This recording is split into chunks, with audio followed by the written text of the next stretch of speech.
Kufuatia shambulio lililosababisha watu 6 kuuawa huko Kainuk katika mpaka wa kaunti za Turkana na West Pokot, shambulizo jingine limeripotiwa huko Turkana wakati ambapo waziri wa usalama Kipchumba Murkomen alikuwa ziarani kutathmini hali.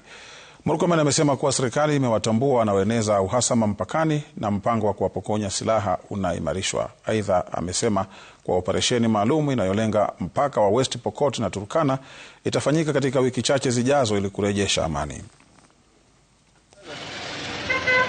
Taharuki inapozidi kushuhudiwa katika mpaka wa Turkana na West Pokot kufuatia mashambulizi ya hapo jana yaliyosababisha vifo vya watu 6 na mifugo kuibwa.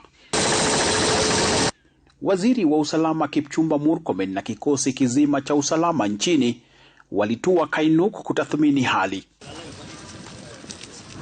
Kikao cha leo kikijumuisha wakuu wa usalama eneo hilo la mpaka ambao walikuwa hapo ili kuratibu mipango ya kuzima milio ya risasi ya mara kwa mara ambayo imekuwa ikiwaacha wenyeji na majonzi.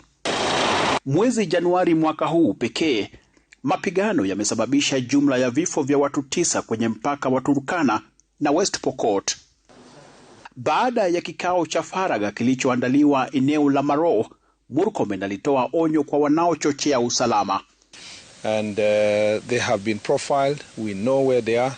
I just want to tell them that they should visit Baringo or Elgeyo Marakwet County or the boundary between Elgeyo Marakwet and West Pokot and see what happened a few months ago. Waziri huyo wa usalama akitumia nafasi hii kutangaza hatua ambazo maafisa maalum wa usalama wanalenga kufanya eneo hilo. And we know those who are buying ammunition and so forth, we are coming for you. And I want to tell you that it will be very, very painful.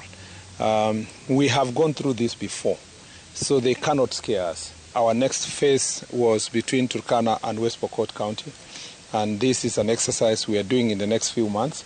The security teams have been putting together the necessary equipment, and the officers are being assembled.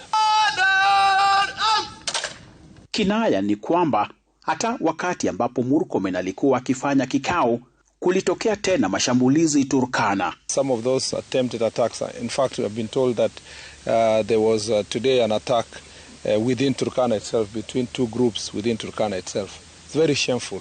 Kwa wenyeji hususan kina mama na watoto, wito wao kwa serikali ni kukomeshwa kwa mashambulizi ya mara kwa mara yanayozidi kuwapokonya wapendwa wao. Crispino Tieno, runinga ya Citizen.